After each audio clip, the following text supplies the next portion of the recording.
Welcome to the Dinosaur George podcast, a show about paleontology and other earth sciences. Dinosaur George is a public speaker, author, and TV host with 30 years of study in paleontology. He has performed live in over 4,500 events across the US and Canada. Now, here is Dinosaur George.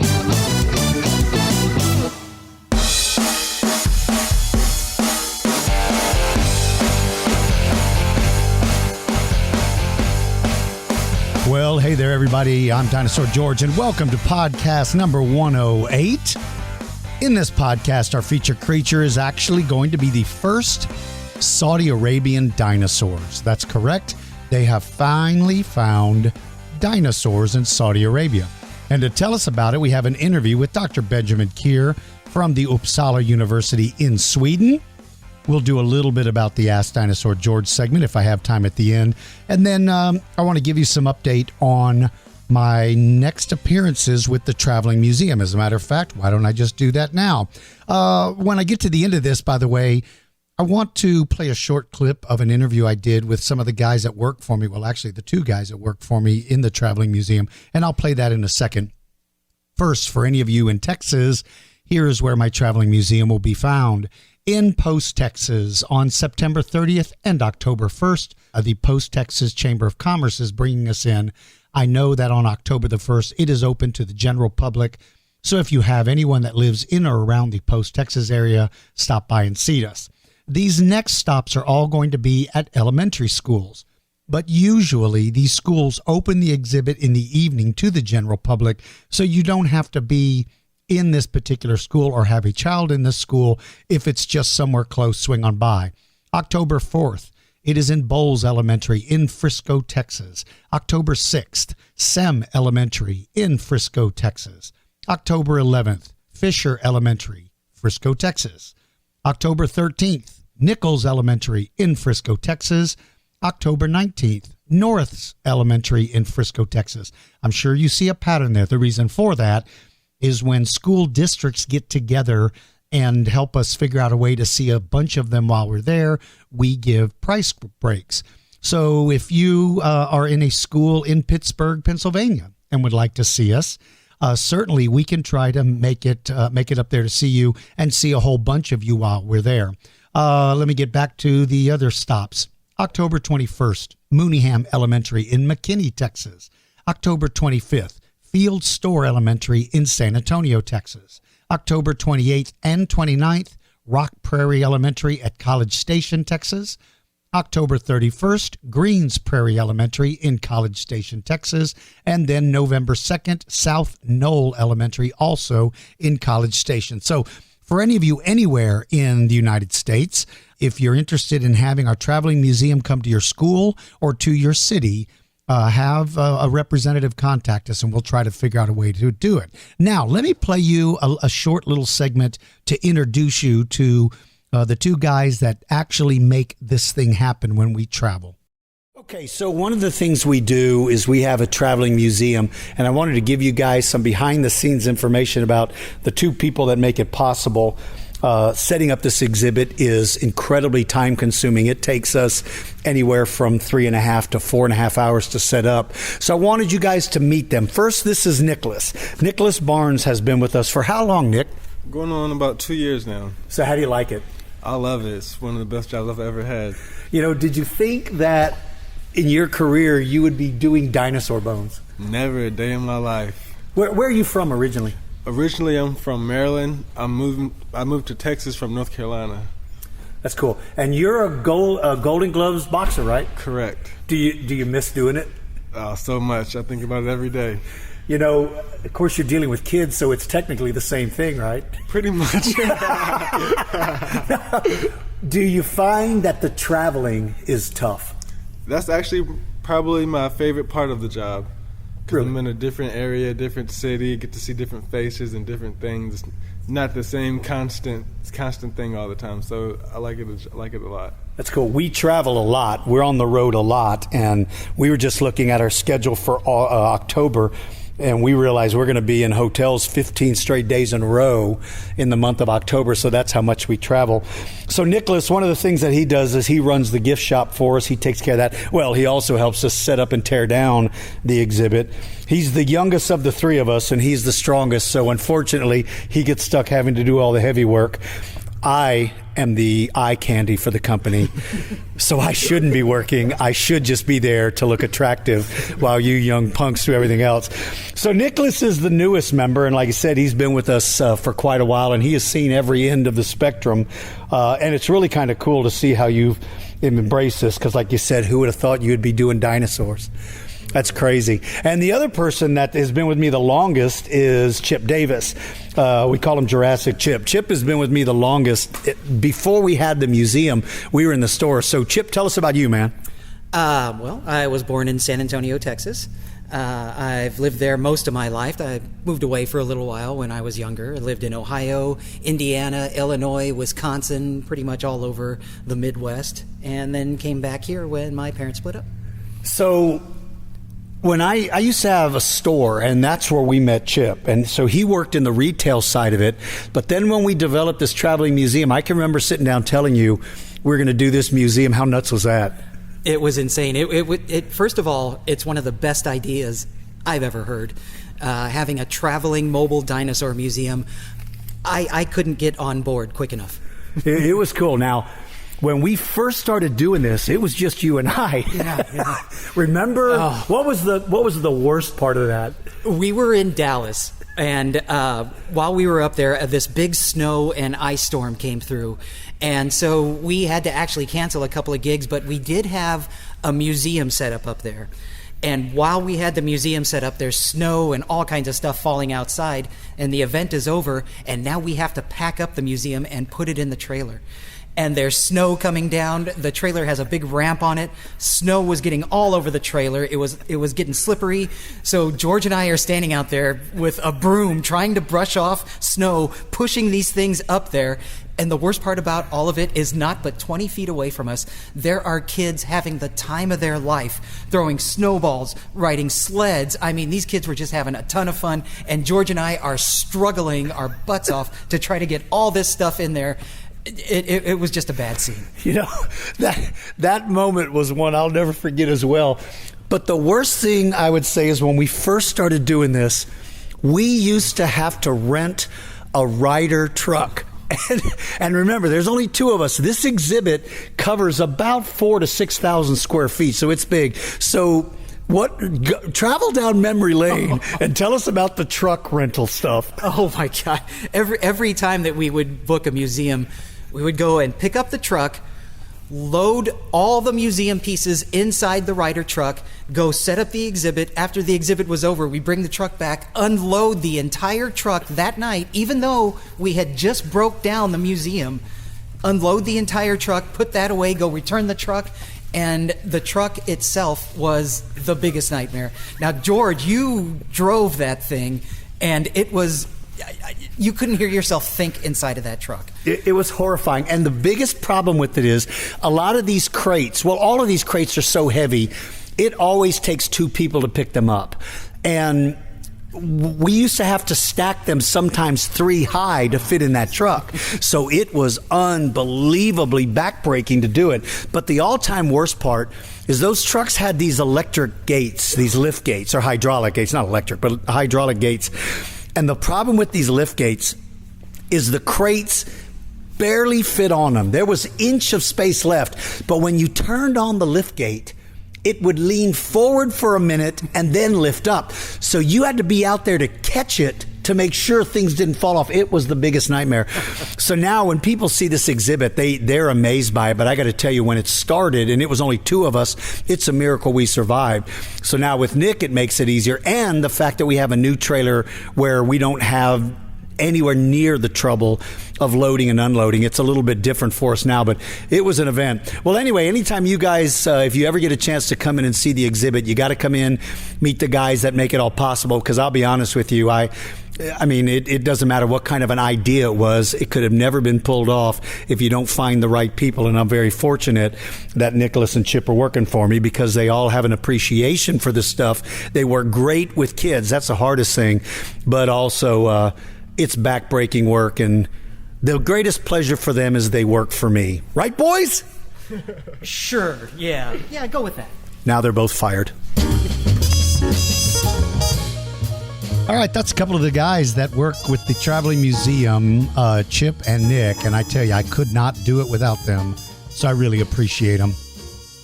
Okay, actually, I think they're holding me back from greatness, but, you got to bring those guys along, and hopefully one day they'll amount to something in their lives.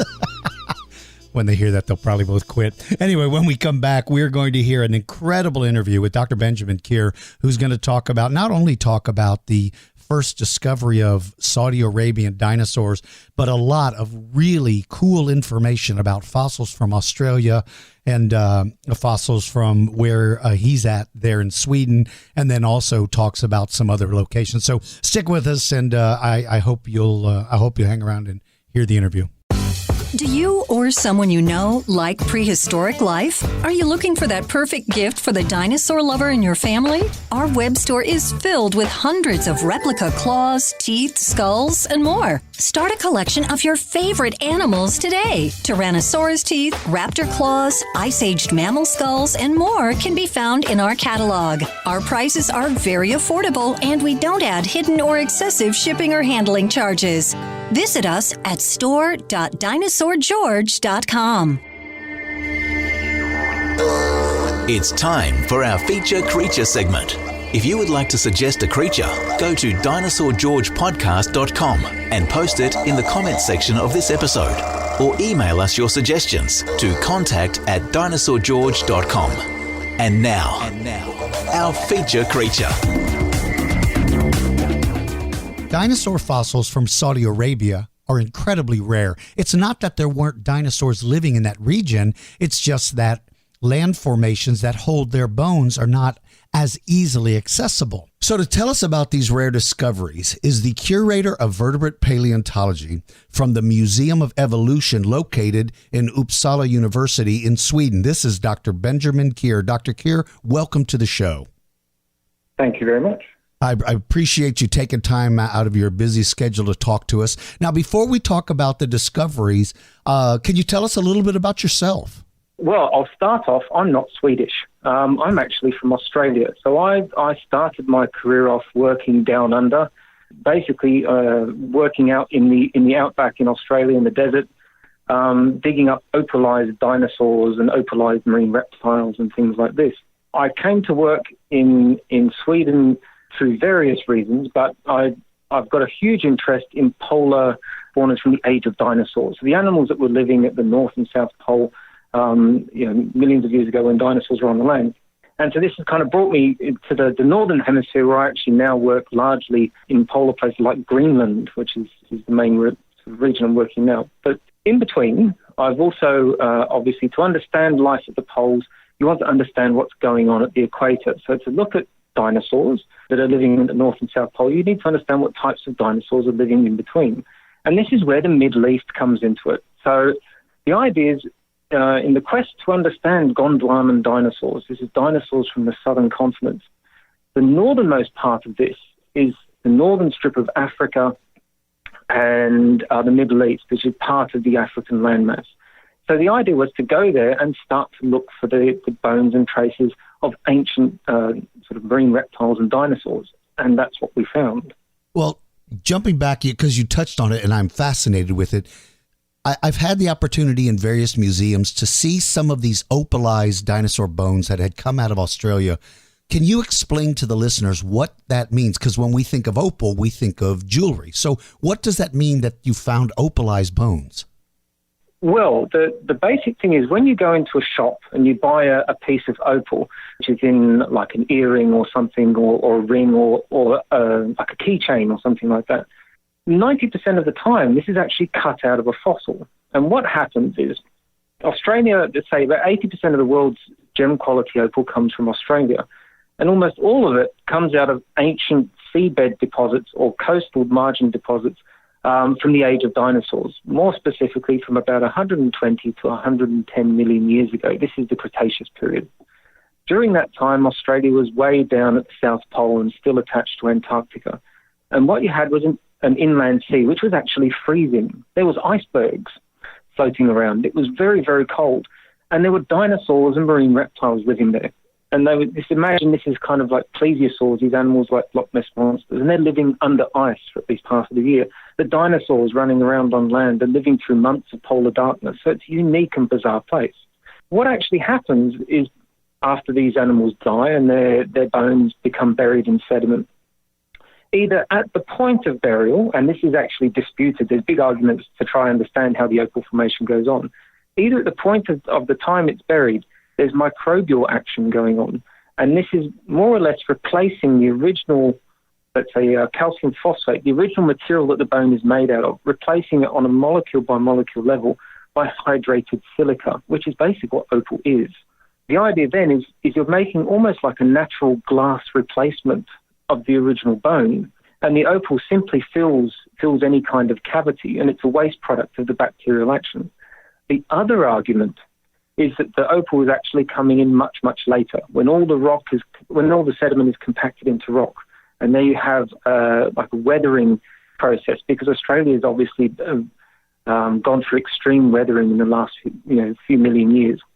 The classic sort of red desert sands and all this kind of thing is very harsh weathering. It's a very harsh sort of dry place.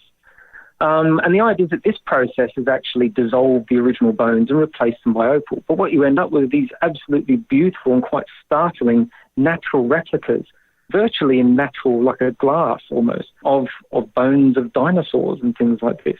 And this is where the opal gems are cut from. So the opal miners will find these bones and cut them into gem quality opal. Oh, in one aspect, it makes me sick to think that we're destroying fossil evidence to get jewelry. But I guess the flip side is it's an amazing lesson for everybody to understand where that jewelry is coming from. But that's magnificent. I've seen opalized shells, and so I knew it was as an aquatic environment, but I've never seen dinosaur bone. I'm also stunned to hear how cold it was at that time. When we think of marine reptiles, being here in Texas, our marine reptiles are all late Cretaceous, coming out of the seaway, that separated most of North America. And we think of it as a very warm environment. And yet your plesiosaurs are dealing fine with that incredibly cold weather. Has there been any study to compare the different types of aquatic animals? Are yours dramatically different than those found in, say, North America? Or do they appear to be the same basic animals, just able to adapt to colder climate? Well, I mean, I'll start off by saying it's not just plesiosaurs. Plesiosaurs are the main component in these freezing sort of polar seaways, but there are other animals around. There's also ichthyosaurs there, which is the dolphin-like marine reptiles, and they both seem to have existed there quite happily. Having said that, they're the same general kinds of plesiosaurs and ichthyosaurs that are found elsewhere in the world at the same time. They're different species, and the let's say the types of the specific forms are different, but it's the same general thing. So the idea is that basically animals like plesiosaurs and ichthyosaurs were not reptiles in the classic cold-blooded sense. Clearly they must have been able to live in these environments, and the only way you can do this is by having kind of high metabolic rates. And what they were hot-blooded. We're talking about hot-blooded plesiosaurs and ichthyosaurs. Demonstrating this is actually the subject of ongoing research as we speak. But the general premise is that we're looking at these, and there's no question that these animals lived in these environments. All the evidence points towards these freezing environments, and it's quite overwhelming evidence. And it's clear that these animals are able to live there. And it's not just marine reptiles. On land, we know there's dinosaurs, and a whole range of different kinds of dinosaurs that are, again, related to those known from elsewhere, but clearly quite unique and different. So it's like saying, okay, we have bears.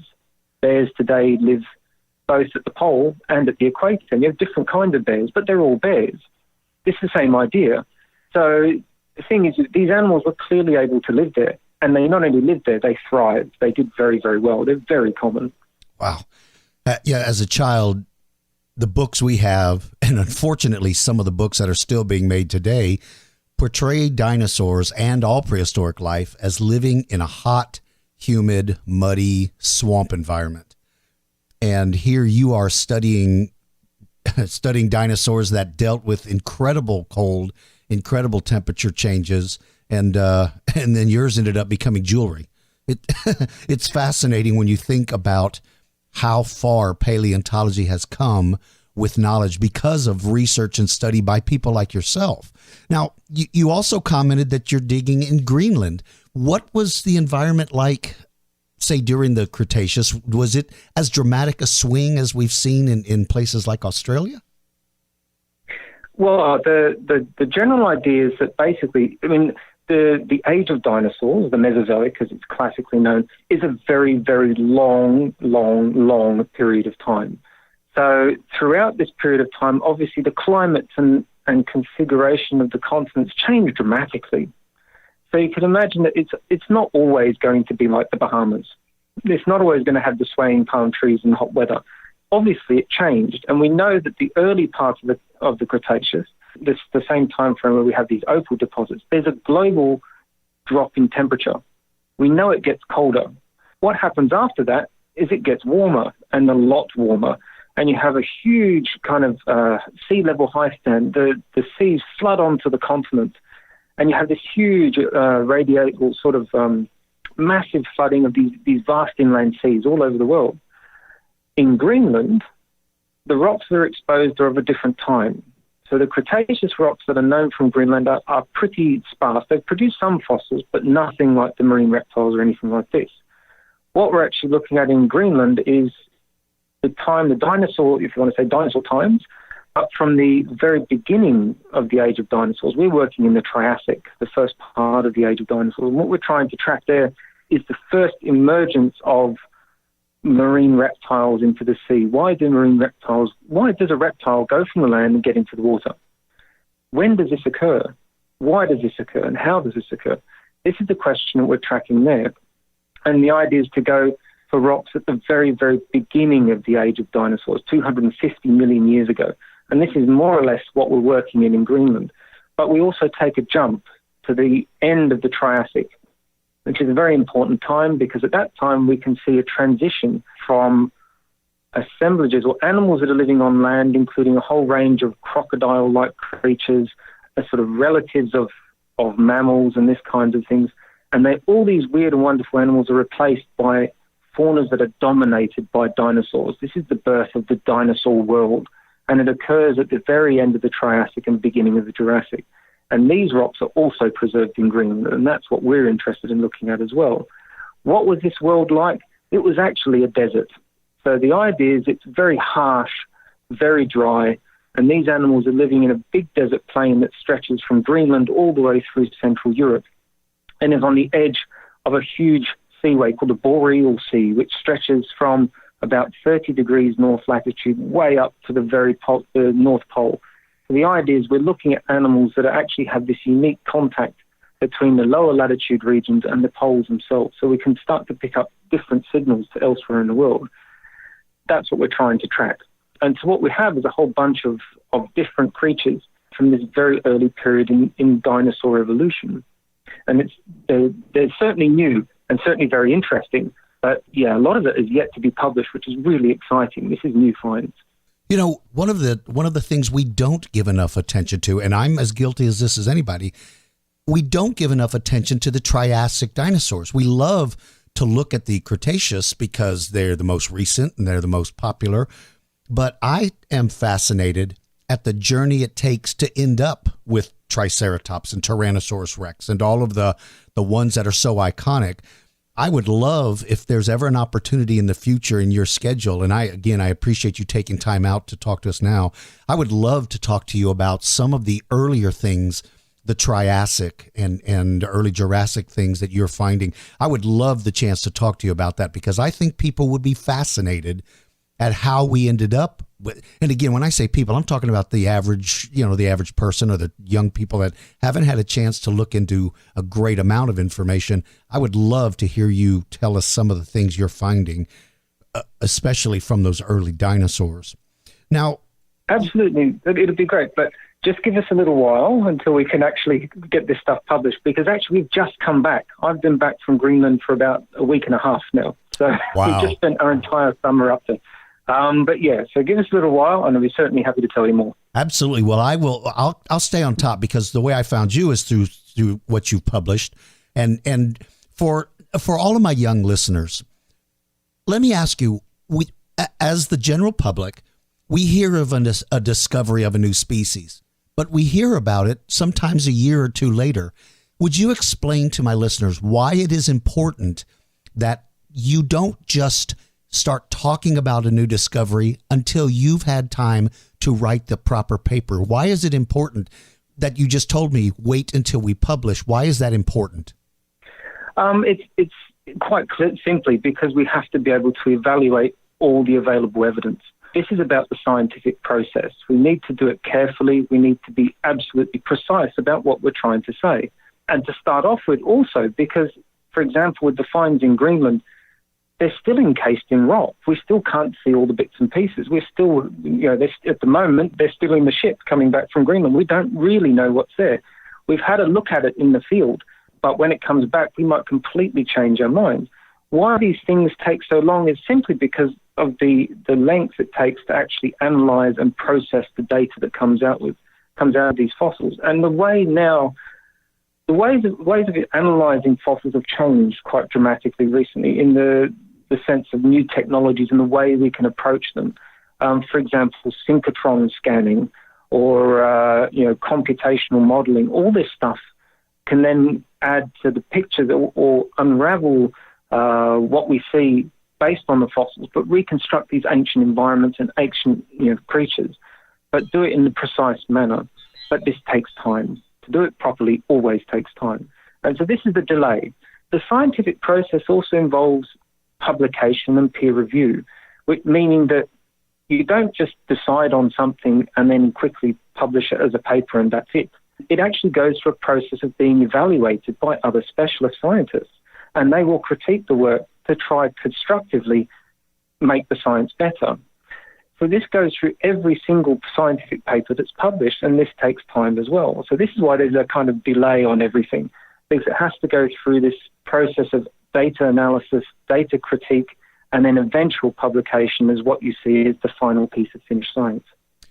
So the difficulty that you must face is oftentimes reporters in newspaper and television want to glamorize things and want to splash these big headlines, but you can't do that because you don't clearly understand the story that goes behind. And in some cases, a flashy headline may not be an appropriate thing. So for all of you young people that write to me and say, why does it take so long to learn about these things? You just got the perfect explanation. Dr. Kear just gave you the perfect explanation of all of the steps it takes before scientists can announce things, because scientists have a job of ensuring the best information is being used. And that's why you simply don't make these blanket statements. We just discovered the greatest thing in the history of the world. Maybe you have, but until you've gone through all of those steps, you don't announce it. So thank you for clearing that up and making that understandable. Now, let's talk about the headline I read that said first dinosaurs from Saudi Arabia discovered. First, can you explain why we're just in all the discoveries that are made throughout the world? Why is this rare? And then can you give us some information about what was found? Well, dinosaurs are known from every continent on Earth. They're all over the place. They were everywhere. The problem we have is we need rocks of the right type, the right age, and the right kind to preserve their fossils. So certain places can be better than others. For example, in North America, you've had a wonderful piece of tectonic uplift or mountain building, which is the Rockies. And these have lifted up large amounts of sediments or rocks, which are now from the age of dinosaurs, and exposed them to erosion, which reveals the dinosaur fossils.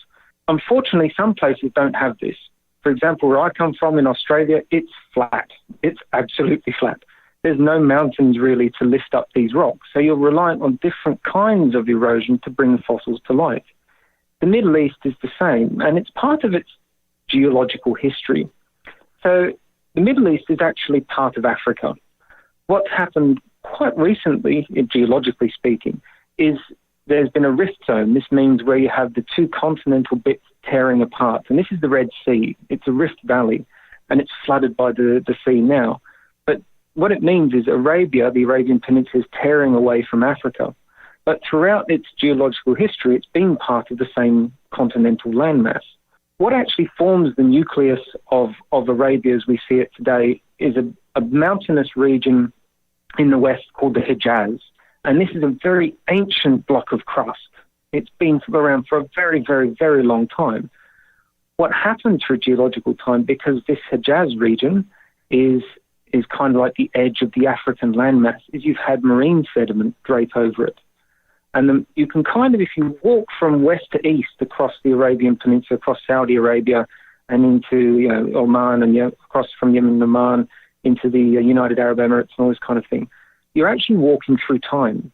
And what you're walking through is from the ancient bit of Arabic, the ancient sort of peninsula bit of Africa, the Hijaz region, through time from the very sort of just before the beginning of the age of dinosaurs, right through to after, right up until a point about 10 million years ago, when the seas finally drained off the Arabian landmass and exposed what we have today as the peninsula. But what it's left behind is this, it's almost like a book. You can read through these books of ancient marine sediment. You leaf through the rock layers, and you just walk up in time. The key problem is that it's marine, and dinosaurs, of course, lived on land.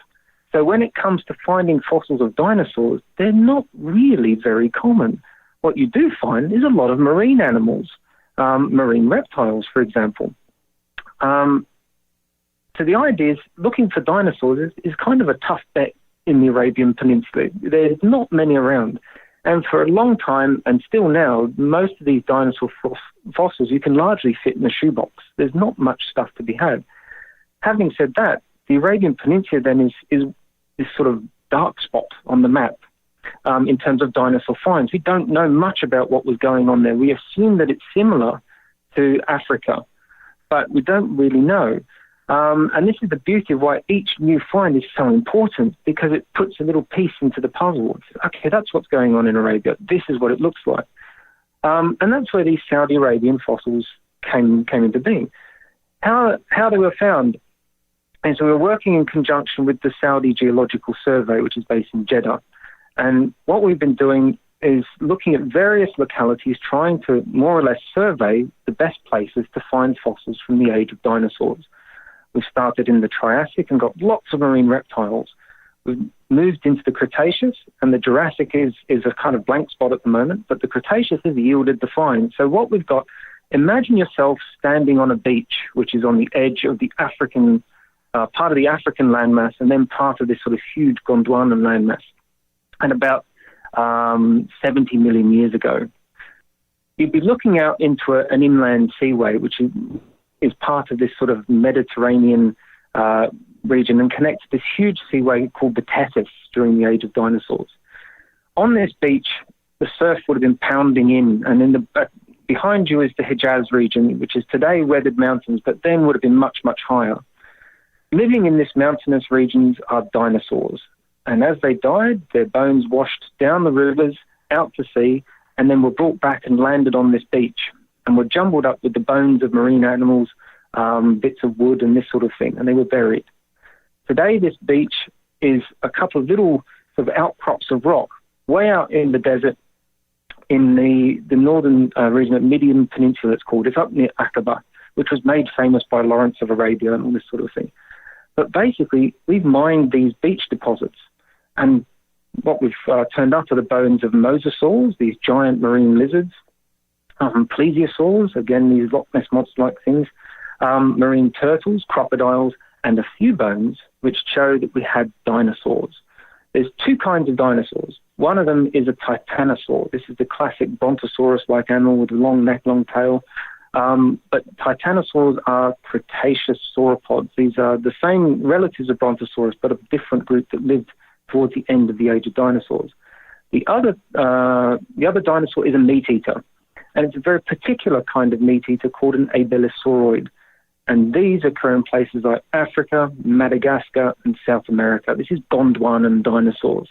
So what we're finding with the dinosaur fauna is clearly it's part of this African Gondwanan assemblage. It's animals that you'd expect to find in this part of the world. But nonetheless, this is the only evidence we have. It's a few vertebrae and a few teeth, because the bones of dinosaurs are incredibly rare in the Arabian Peninsula, and a lot more work is going to be needed to find more, but they are out there. So the chances of finding bones there are almost astronomically difficult, because you're not standing on the spot where they lived. You're standing at the spot where, if they died and if the bones got washed into the ocean and if the bones got redeposited, that's where you are digging. So that's why they are so incredibly rare. That's pretty much it. If you imagine, again, these animals are living in dry uplands, so it's erosional environments. It's, with fast-flowing rivers, it's kind of tough terrain, quite mountainous. It's not the kind of place where you have quiet sort of rivers laying down sediment where skeletons will be preserved easily. The idea is these animals are dying out in these mountainous areas, and during seasonal flooding, their bodies and bones are being washed into the rivers, taken out to sea, bashed about by the waves on the seafloor, and then dumped again in sand, which is then forming the rocks that we're digging in for them now. So yes, these animals are certainly not living where they're found. They're coming from some distance away. But it's the only traces we have thus far. Having said that, dinosaur skeletons do occur surprisingly frequently in marine deposits, because, of course, these are animals that lived along the seashore just as much as they lived in mountainous areas. So it's just a matter of time, I think, until we're finding the right deposit of the right place, the right age at the right time, where better dinosaur material will turn up. And certainly outside of Saudi Arabia, in places like Oman, there's more terrestrial deposits, more deposits from on the land. And there's more dinosaur fossils that have come from there. So the idea is it's just looking in different places at different rocks from different environments. And if you get the environment right and you're lucky enough to find the fossils, then you're going to find the dinosaurs. And it's not just bones. For example, in Yemen, there's dinosaur footprints. And we know that there's sauropods and ornithopods and theropod-like animals running around at this point in time. So there's a whole bunch of different kinds of dinosaurs that have been on the Arabian Peninsula for a long time. It's just finding their bony fossils, their bones and teeth, is kind of difficult because of the geological history of the Arabian Peninsula. It's always been underwater. So finding this titanosaur sauropod and then finding these abelisaurs, were any of the, taken away the fact of how rare they were, with your knowledge of what has been found in Africa in the same general area, were you surprised that either one of these animals were living there? Or when you identified the bones, were you able to say, that's exactly what we would have expected to find here? It's pretty much exactly what we'd expect. It's the classic types of animals you find in the late Cretaceous throughout these sort of Gondwanan regions. They're very, very typical. Having said that, there's nothing to suggest there might not be new things there. I mean, really, we've only barely scratched the surface on understanding what types of dinosaurs were around in the Arabian region during this very late period in the Cretaceous. So anything is possible. The idea is, though, that dinosaurs, both titanosaurs and abelosauroids, were big animals. Big animals tend to move long distances, and this is not surprising.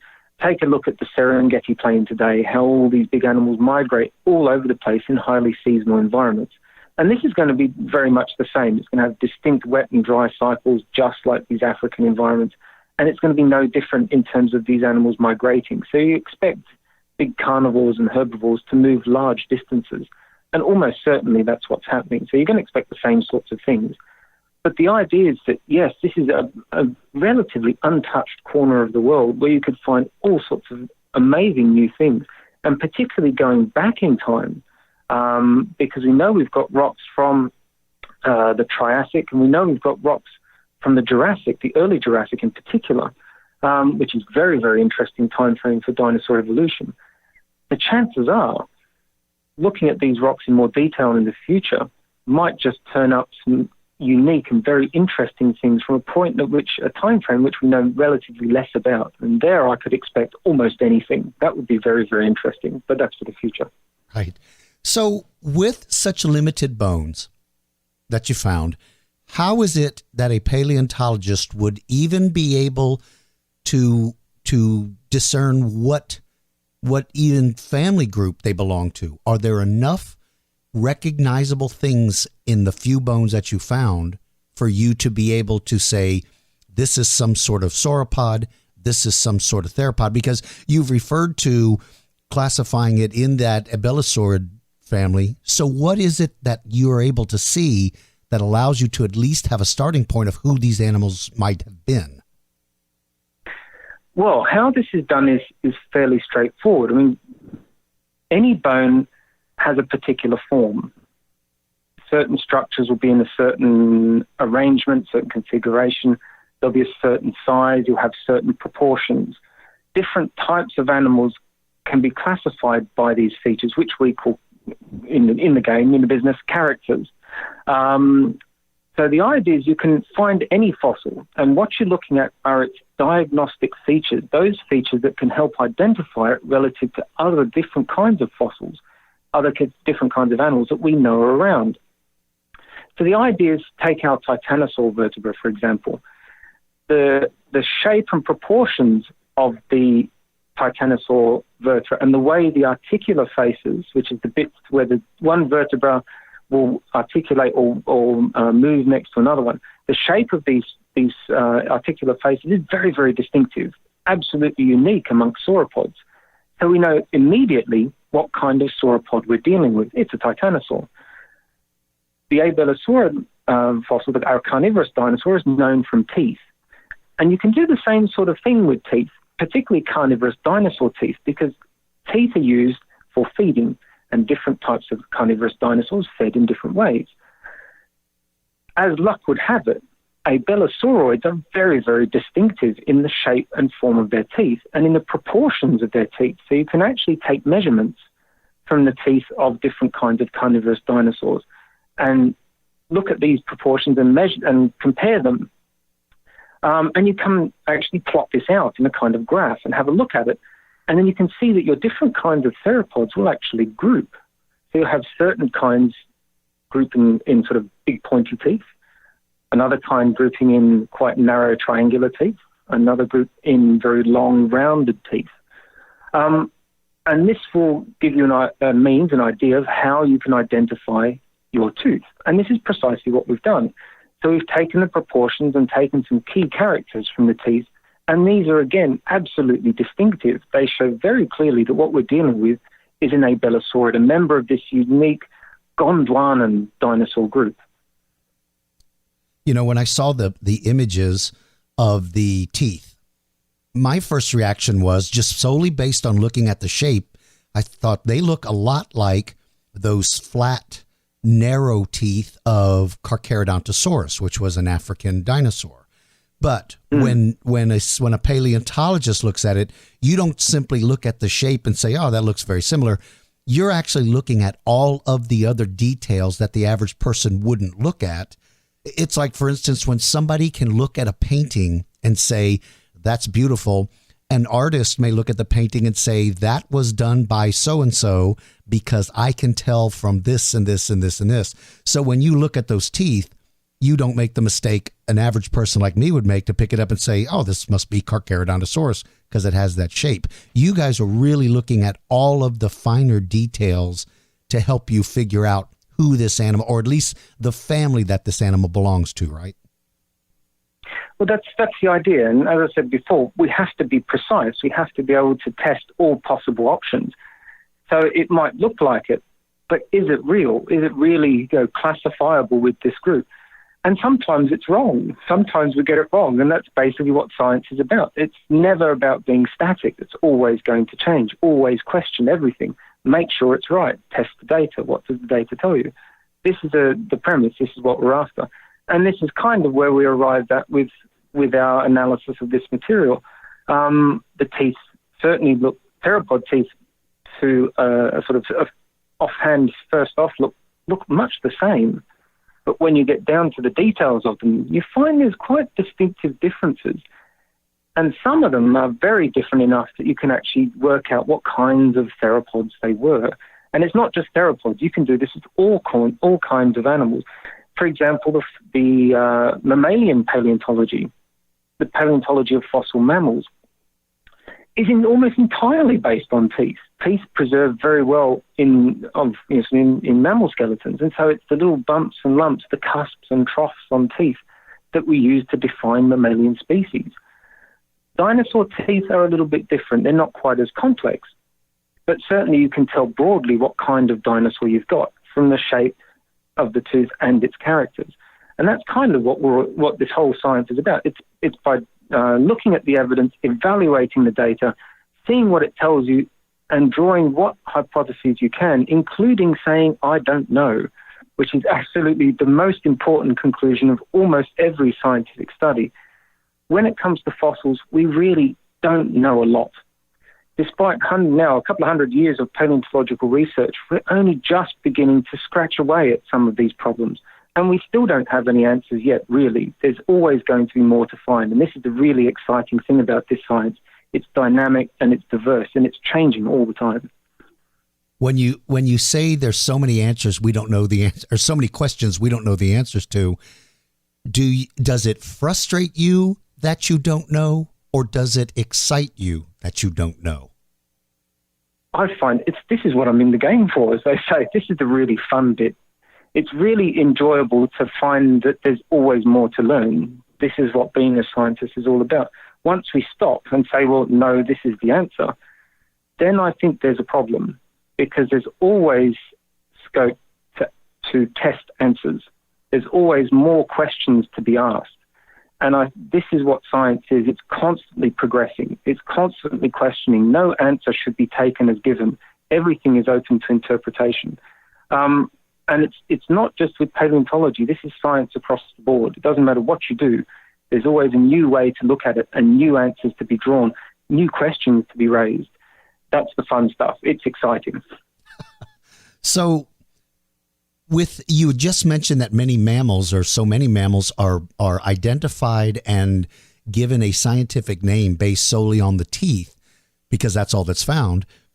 Do you expect that once you've done all of your due diligence research on both the sauropod vertebra and these theropod teeth, once you've done your research and you are able to either positively identify it as something that has already been named, or you'll figure this is a new animal, what would be the next process then for you after you've had time to study these bones? Well, it kind of depends on the study. But in the case of this Saudi Arabian material, what I'd like to do next is actually try to find more. This is like somebody has given us a little taste test. This is, okay, they're there. We know they're there. What more can we find? Where can we go to get more? What new things are out there? This is the big question with the Middle East. There's so much more to be explored. It's a huge place, absolutely enormous. And these rock outcrops are vast. This beach deposit was relatively small. But, for example, there's the outcrops within the Middle East itself are just huge, more than anybody could walk in a lifetime. So where do you go? What do you look for? What questions do I want to ask? What are the relationships of these dinosaurs? What changed in dinosaur faunas across this northern part of Gondwana over time? This is my personal question, how does this relate to what we understand in terms of latitudinal variation? Why is this different to dinosaurs from the poles? What do I see in Australia? What do I see, which is then, of course, a polar continent? What do I see in the northern polar continent? What does this mean about animals in the past, dinosaurs or marine reptiles, moving around the globe? What shapes this in terms of changing climates?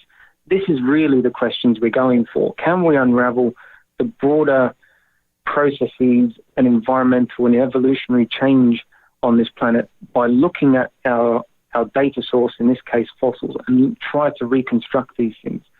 That's what the real strength of these fossils is. That's what fossils are actually all about. They tell us about the processes of life changing and adapting on this planet over millions of years, a vast, enormous time frame. How are we going to understand how environment and evolution and adaptation interplay today? How are we going to understand how they work in the future, or might work in the future? The only way we can do this is to look at the past. And that's what paleontology is all about. It's about understanding and reconstructing the processes that have shaped the planet as we see it around us today. Here in North America, United States and Canada, there are seasons that people can excavate because of weather conditions. Do you face the same thing digging in those areas as well? Absolutely. For example, going to Saudi Arabia in summer is a no-no. It's incredibly and unbearably hot. Really? So you have to work in winter, and Australia is exactly the same. You can't go out into the deserts in Arabia or Australia in the middle of summer. You'll be burned to a crisp. So you generally work during the winter months. In the poles, for example, you can't go and look for fossils in the middle of winter. You obviously have to go during the summer time frames. So it's everywhere has its unique challenges, but this is part of the fun as well. This is the adventure bit. You sit behind your desk, driving your computer, working steadily away to unravel the questions. But the real fun stuff is out there digging up the bones, and being able to go to these wonderful places and experience these wonderful things. It's the real fun part of the job. It's one of the main reasons why I'm a paleontologist. So many people are envious right now just hearing you say that. You may have just had more people curse your name because of what you get to do. So I got to tell you, as I sit here, I'm standing in front of my computer looking at my notes and looking around my room, and I'm just sitting there thinking, I'm getting ready to catch a flight and go dig with this man because I got to get out of this office. Well, look, I'll be honest, having just spent 6 weeks sitting in Greenland in a tent, I'm kind of glad to come home after that. It's been a long, long summer. Yeah.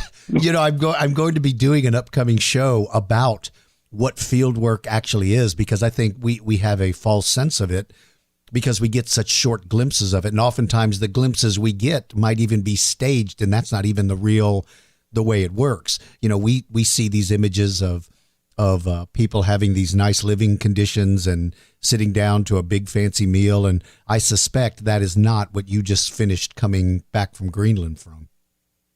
No. We had a particularly good season this year, with unbroken, fantastic weather. But last year was horrendous. We actually lost half the time in fog, and we had a 36-hour blizzard, which kind of snowed us into the tents. So no, it's not always as glamorous as you think it is, but it's weird and wonderful. It makes life interesting.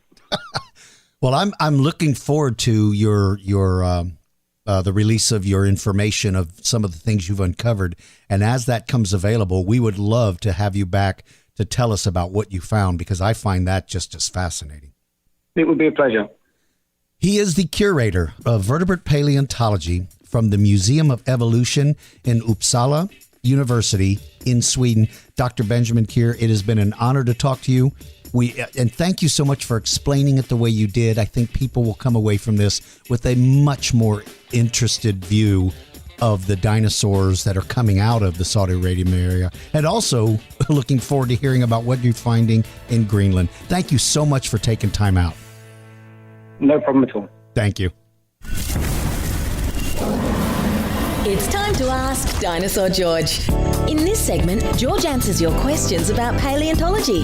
If you would like to leave a voice message, call us at 210-888-9077. This is not a toll-free call, so children, please ask your parents' permission.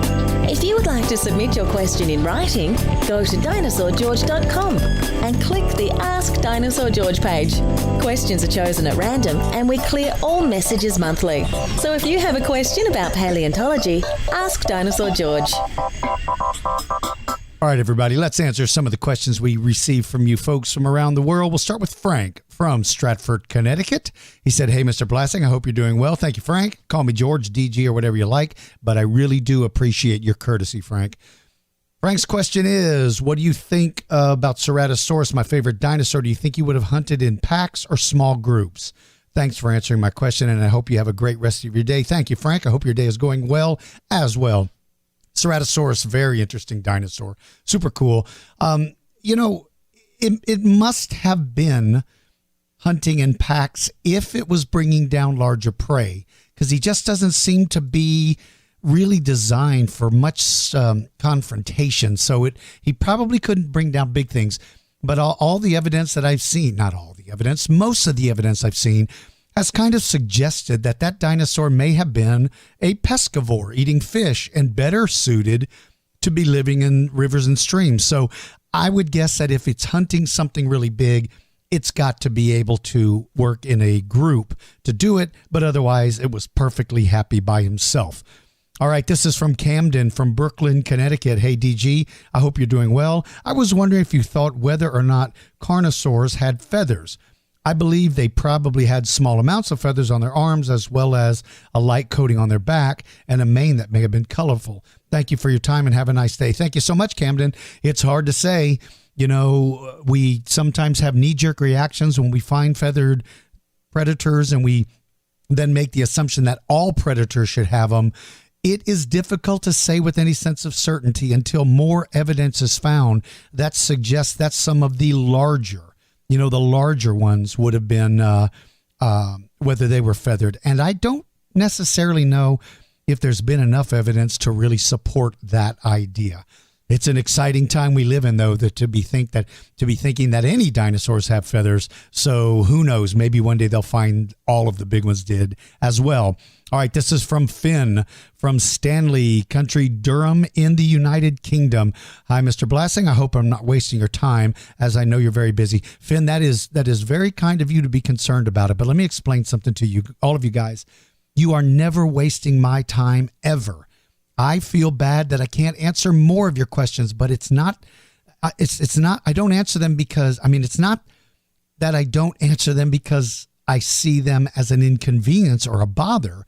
I just am on the road so much I can't answer as many. So Finn, don't you ever worry, my friend, about writing to me and asking me a question. You are always welcome. And again, to you as well, Finn, I hope that you feel comfortable calling me George or DG or Dinosaur George, whatever you like. Okay, he says, I'd like to say that I really wanted to be a paleontologist, and when I'm older, when I get older, and you're my hero. Hey, that's very kind of you, Finn. Thank you. Here's a question. Who would win in a fight, a Gorgonopsian or an Allosaurid? I really appreciate your time. P.S. My favorite dinosaurs are Allosaurus and Utah Raptor. Well, welcome to the Allosaurus Utah Raptor fan club, buddy, because I'm right there with you. I love both of those dinosaurs. And I'm glad to hear you want to be a paleontologist. You know, when you get older, it's a great career, and I hope you follow up on it. Now, Gorgonopsids and Allosauruses, two totally different animals. Gorgonopsids being from the Permian, Allosaurus being from the late Jurassic. There is such a dramatic difference, Finn, between these two animals that it's really unfair to kind of decide who would win between the two, only because Allosaurus is just so much bigger and so much stronger. So he would win easily, but it would be cool, though, to see either one of those animals. All right, this is from Jeffrey in Acton, Massachusetts. Hey, Dinosaur George, I'm loving the podcast. Hey, great, Jeffrey, I'm glad, man. Was Maposaurus, Carcharodontosaurus, Giganotosaurus, or something else the largest Carcharodontosaurid? Man, what a great question. In fact, I'm interviewing Dr. Rudolfo Correa in an upcoming podcast, and we talk a little bit about Giganotosaurus. Not a lot, but a little bit. It's really cool. So between these three, there's this constant debate, who is the biggest, who is the largest. But so much of the evidence has to be based on incomplete skeletons that it's hard to say with any sense of certainty. Based on all of the evidence that I'm aware of, I believe Giganotosaurus is the largest of those three. And I say that because I think he is the most complete. All right, here's the last one. Sunny from Stockholm, Sweden. Hey, George, my question is, has there been dinosaurs in Sweden? Have a nice day. Sunny, great to hear from you, buddy. I hope all is well in Sweden. It's funny that you should ask that question because we just had an interview with Dr. Benjamin Kier, who is living in Sweden and is based in the museum there in Uppsala University. So, I don't recall if he mentioned there were Swedish dinosaurs. I know that he's looking at a lot of Permian stuff up there, but I don't know. Boy, I wish I could have read your question to him. That would have been kind of an interesting way to do it. I wish I could have. I wish I knew the answer, my friend, but maybe I should go back and listen to that interview again and see if Dr. Kear actually touched on that or not. All right, everybody, listen, it is great answering all your questions. I hope you all enjoyed this podcast. I certainly have enjoyed putting it together. I'd like to thank Dr. Benjamin Kear from the Uppsala University in Sweden for coming on and explaining information to us about Saudi Arabian dinosaurs, as well as dinosaurs from Australia and other prehistoric life. To everybody out there, have a great day. Have a great week. Make sure to treat your family and friends with all the love and respect you would like to get back, because treating people that way makes the world a better place. And don't just treat your family and friends that way. Treat complete strangers that way. Thank you all. I'm Dinosaur George. Thank you for listening to the Dinosaur George Show. Please follow us on our social media links and join our mailing list. If you're interested in having Dinosaur George speak at your event, please visit our website at dinosaurgeorge.com. Until next time, keep digging for clues about the past.